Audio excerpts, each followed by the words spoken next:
think we just might be live. We're going a little unorthodox today.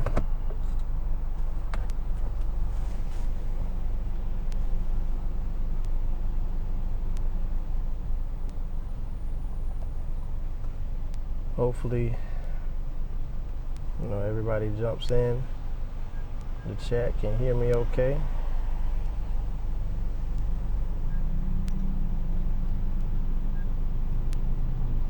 Just go ahead and let me know how the sound is doing. We are in an undisclosed location, not too far.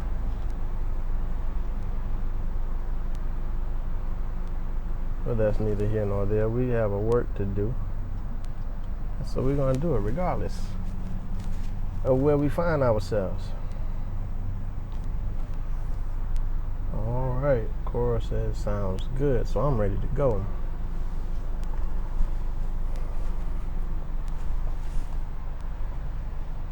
I used to have a fondness of movies, I would say, when I was in my teenage years, late teens, early 20s. I would go to that AMC theater religiously. But it got to a point where I felt I was being manipulated.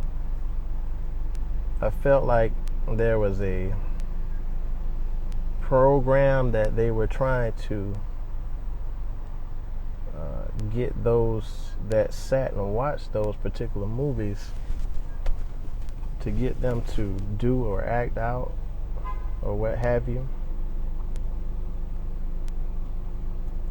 I felt as if it was more than entertainment, but it was a way to get a certain message across. And so I kind of got disenchanted with the whole movie going experience. But then I realized that in their efforts to tell a particular or to convey a particular message, sometimes there was a lot of truth in those messages. Sometimes they use those movies, those TV shows, as a way to communicate with each other. And so I started back with my movie going, and I began to, to take a more active role in really trying to deduce what was the underlying message. I know what they were saying on the surface, but what was the underlying message? And so I was watching a movie not too long ago on Netflix. Let me see what we got here.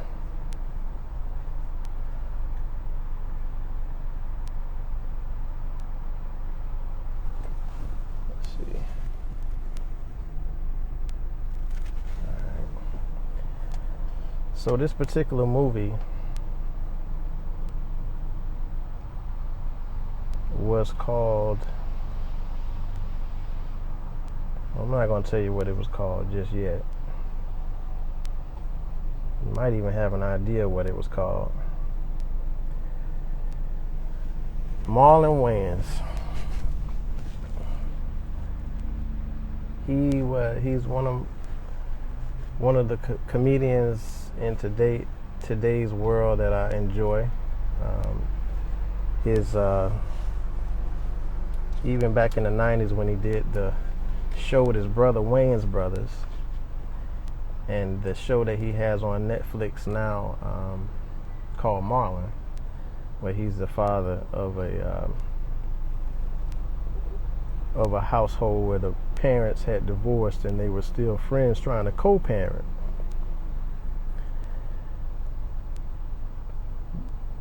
But Netflix released a movie with Marlon Wayans called Naked. In this particular movie, Marlon was a substitute teacher. His name was Rob Anderson. And if you watch this movie, on a few occasions they call him Mr. Anderson. And if it hits you like it hit me, that's the name that they called Neo in The Matrix. They would call him Mr. Anderson. So throughout this movie, from time to time, they would refer to Rob as Mr. Anderson. He was offered in the movie a teaching job. He had been a substitute, and he was doing his thing. He liked the flexibility, but there came a time where he was offered this permanent job, and so he was kind of reluctant to make it a long-term commitment. He liked this flexibility. He had a fiance who was a physician. She was serious about her business, and so they were to be married. And you know how it is when you have a successful son or daughter and you have someone who they might be in a relationship with, and they are a little iffy about what they want to do with their future. The parents can sometimes want to look out for their own children. And so the father of Megan, who was his fiance, did not like Rob or Mr. Anderson. So he was a high-powered businessman. And in looking out, or he called himself looking out for his daughter, he had invited the daughter's ex-boyfriend to the wedding. So as the story goes, Rob or Marlon, on this night before the wedding, he goes out drinking with his best man, only to wake up on the wedding day naked in an elevator in a hotel a good distance away from the church. Now, in his efforts to get to the church, realizing what day it was, what time it was, being totally without clothes, he leaves this elevator to the sniggles and giggles, and I guess some people liked what they saw. But he eventually got arrested, for streaking. He ended up in jail, and so the church bells ring, and it actually sucked him back into time. And he woke up an hour earlier, right back in that same elevator, naked. And after this happened maybe 2 times or so, he realized that he was in a time trap, reliving this hour. As Rob was desperate to get to this wedding, he started to adapt to the situation. He understood, well, I can't do that or I won't make it. I can't do this or I won't make it. Somewhere in the story, he found out that no wedding had ever been canceled in this particular church, and so he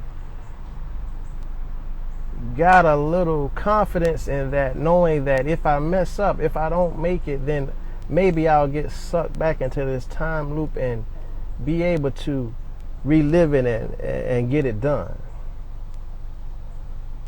He felt as if God was intervening to make it so that he would make it to his appointment. As the story goes, as he goes into loop after loop, he develops multiple ways of gaining clothes, gaining travel, dodging this person and that person who might hinder him. He got better and better, further and further at getting to the church, but he still wasn't there yet. He had befriended a police duo. He befriended a biker gang. He befriended Brian McKnight, who is a singer. He eventually makes it to the church, and he finds out that his fiance's ex-boyfriend was trying to plan a hostile takeover of her father's business. And so him, Mr. Anderson, and the ex-boyfriend got into it, and they fought a few times, hindered him in getting to that wedding.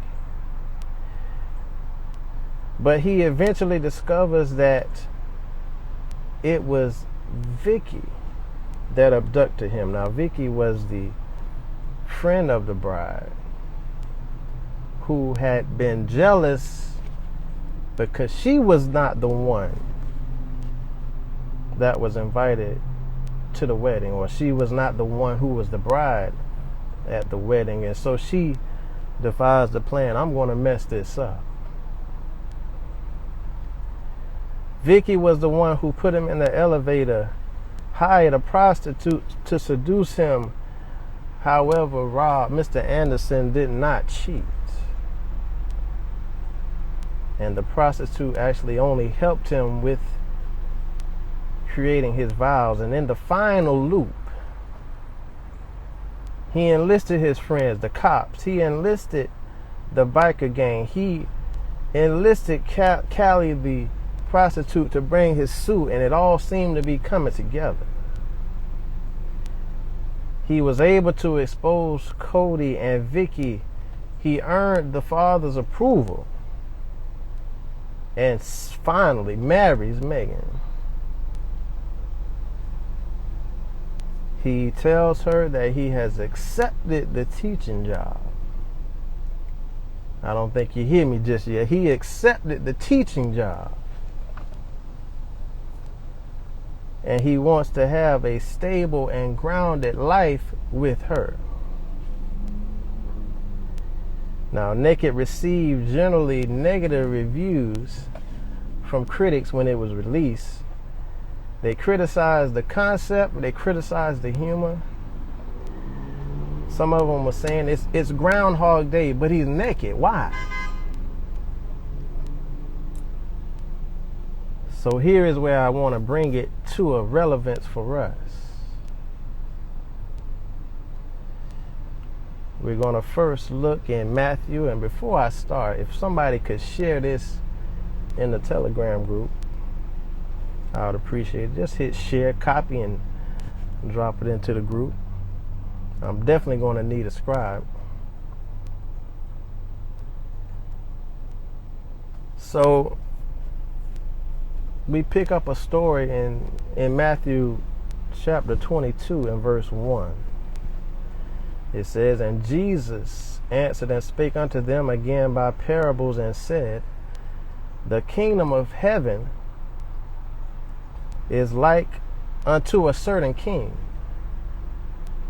which made a marriage for his son, and sent forth his servants to call them that were bidden to the wedding, and they would not come." Can you imagine? Here it is, this king calling people who were on the invitation list, and they would not come. Verse 4, again he sent forth other servants. They didn't listen to the invitation, so he took servants. They could have been doing something else, but he said maybe they didn't get the invitation.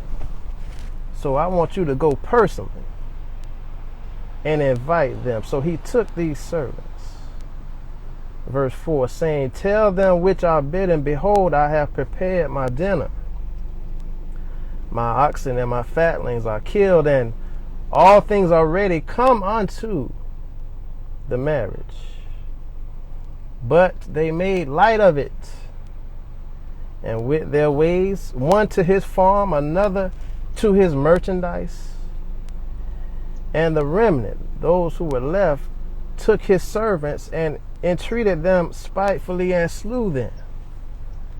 So here it is, this king sent his own personal messengers. Maybe you didn't get the first invite. I'm going to send my messengers. Not only did they not hear them for the second time, but some of them took the messengers and killed them. Verse 7, when the king heard thereof, he was wroth, and he sent forth his armies and destroyed those murderers and burnt up their city. Then saith he to his servants, the wedding is ready, but they which were bidden were not worthy. They had other things to do. Have mercy.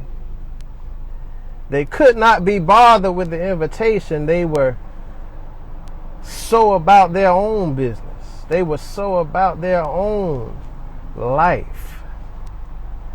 They were so about what they had planned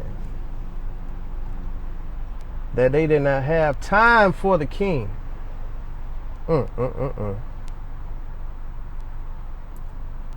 He said they were not worthy. Verse 9, go ye therefore into the highways, and as many as ye shall find, bid to the marriage. So those servants went out into the highways and gathered together all as many as they found, both bad and good. And the wedding was furnished with guests.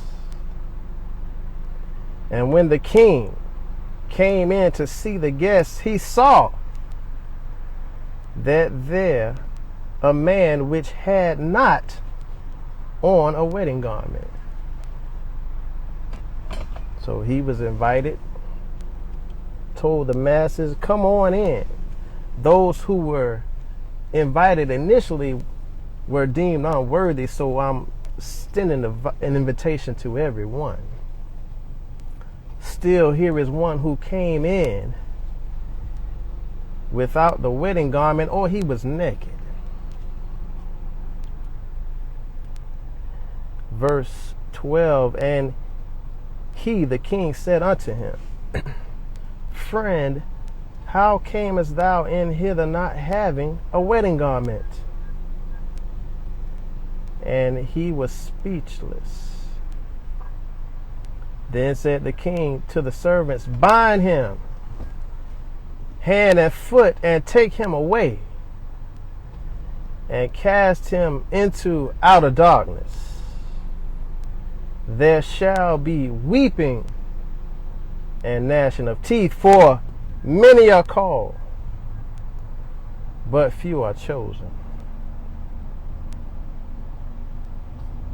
I'm hoping that none of us show up to the wedding naked. As we look at this particular story, how he was pulled back in time over and over again in that movie Naked, it reminded me of 2 Peter chapter 3 and verse 9. The Lord is not slack concerning his promise, as some men count slackness, but is long suffering to us, not willing that any should perish, but that they should come to repentance. He was giving Mr. Anderson chance after chance to find some clothes, maneuver through the minutia of life, find your way to the marriage and get it done.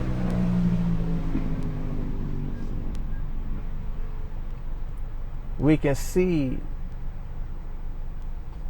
when we are called, everybody is not happy about that situation. Some feel as if they should have been called. We saw in that story where Vicky thought she was the one that should have been at the altar. And so she began to manipulate. And in Habakkuk chapter 2 and verse 15, it warns us against this sort of manipulation against our brothers and sisters. It says, "Woe unto him that giveth his neighbor drink, that putteth thy bottle to him, and maketh him drunken also, that thou mayest look on their nakedness." So it's so many people who are giving the bottle to their brother or their sister so that they can look at their nakedness. Not a physical nakedness, although that sometimes happens. But as we learned last week, we are talking about a spiritual nakedness.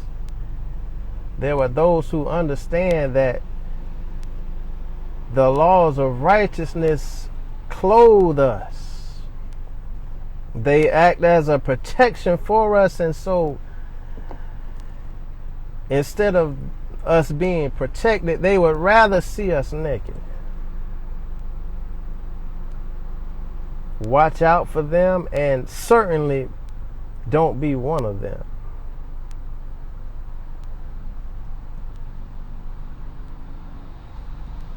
There is a blessing in being called.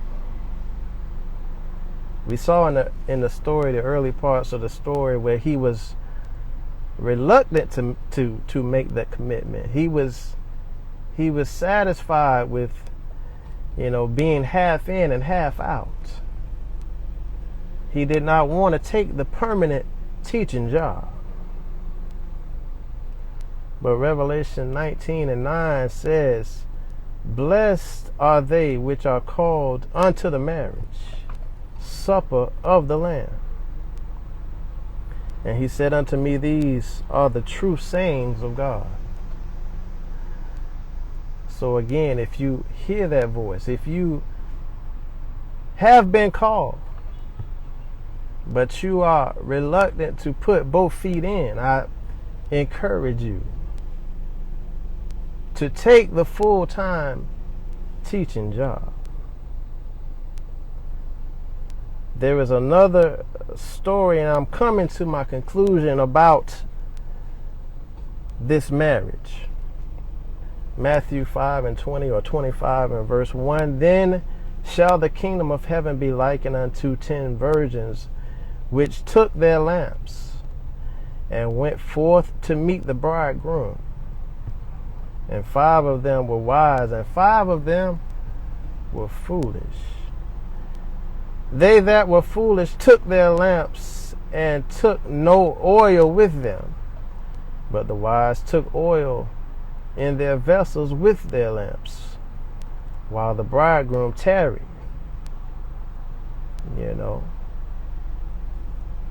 And while the bridegroom tarried. That's a whole sermon right there. But I'll just say this. Sometimes we think we have forever. And as I have spoken to the local congregation, we can sometimes see things and get so used to it being a certain way that we feel like it's going to be that way all the time. It's called the normalcy bias. 2020 has slapped us right out of the normalcy bias. We understand now that it does not matter if I've been to 44 straight Passovers, you're not going to 2020. And so it's not guaranteed that we will be here or be doing that. So it behooves us to always be prepared. Let me get back to the story. While the bridegroom tarried, verse 5, they all slumbered and slept. 5 of them ready, 5 not so ready. And at midnight there was a cry made, Behold, the bridegroom cometh. go ye out to meet him. Then all those virgins arose and trimmed their lamps. And the foolish said unto the wise, Give us your oil, for our lamps are gone out. Have mercy. But the wise answered, saying, Not so, lest there be not enough for us and you. But go ye rather to them that sell and buy for yourselves. Get your own oil. And while they went to buy, the bridegroom came, and they that were ready went in with him to the marriage, and the door was shut. Afterward came also the other virgins, saying, Lord, Lord, open to us. But he answered and said, Verily I say unto you, I know you not. Jesus warned those under the sound of his voice, Watch therefore, for ye know neither the day nor the hour wherein the Son of Man cometh. Stay ready. Revelation 16 and 15, Behold, I come as a thief. Blessed is he that watcheth and keepeth his garments. Blessed is he that watcheth and is not naked, lest he walk naked, and they see his shame. And I will conclude with Revelation chapter 2 and 20. And verse 12, Behold, I come quickly, and my reward is with me, to give every man according as his work shall be. If you've got good works, that's the reward you'll get. If you have no works, that's the reward you'll get. If you have evil works, that's the reward you'll get. If you're ready, if you're prepared, that's the reward you'll get. If you think you're going to wake up when the announcement is made, the bridegroom cometh. If you think you're going to go out and get some oil and get some clothes at that moment, well, I'm here to tell you it's not going to be enough time. You can go back into the scripture and ask those people who lived in the days of Noah. I'm talking about 120 years he preached. And again, that normalcy bias set in. This man has been preaching since I was born. Nothing has changed. But when the door was shut and when the rain began to fall, everybody started to beat on the door. Let us in, Noah. But it's too late. Noah cannot open the doors. And so I hope that when that day comes, I have my lamp.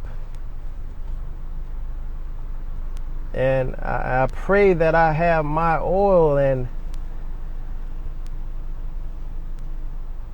it's going to hurt me to my heart, but I don't think I'm going to be able to give anybody close to me any oil. And so I'm asking you now, if you hear me, and if you don't have any clothes, if you feel as if you could protect yourself just a little more, if you are not quite sure where to get this oil from, now is the time to start looking. Now is the time to start preparing. Now is the time, because when the cry is made, Behold, the bridegroom cometh, it's nothing we can do for you.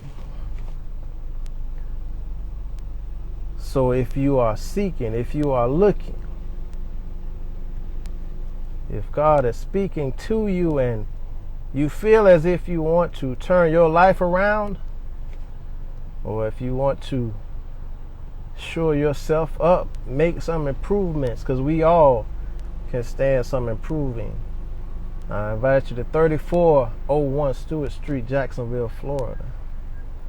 We are closed currently due to the COVID restrictions, but if you send us a message here, we will get it. Certainly somebody will get back to you. I have enjoyed this evening sun. It's a little hot and a little cool. We got that transition going on now.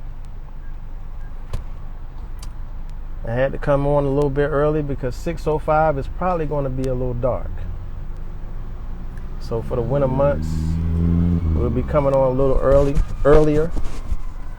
I would like to thank those that came in, those who dropped the link into the Telegram group, my scribes, and those who just listen. Thank you, and I will see you on next week in love, joy, and peace as the evening sun